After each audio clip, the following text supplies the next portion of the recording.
কদিন আগেই মহিলা বিশ্বকাপে সাউথ আফ্রিকাকে হারিয়ে বিশ্বজয়ী হলো ভারতের মেয়েরা। এবার সেই রেশ কাটতে না কাটতেই দৃষ্টিহীনদের ক্রিকেটেও বিশ্বজয়ী ভারতের মেয়েরা। বর্তমানে নেপালকে হারিয়ে ইতিহাস গড়ল বাসন্তী দীপিকাদের দাঙ্গল টিম। এটা ছিল দৃষ্টিহীন মহিলাদের জন্য প্রথম টি-20 বিশ্বকাপ।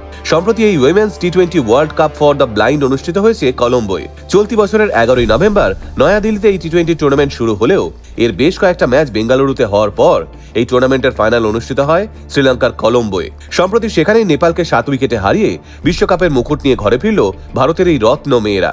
এই টুর্নামেন্টে মোট 6টি দেশ অংশগ্রহণ করেছিল।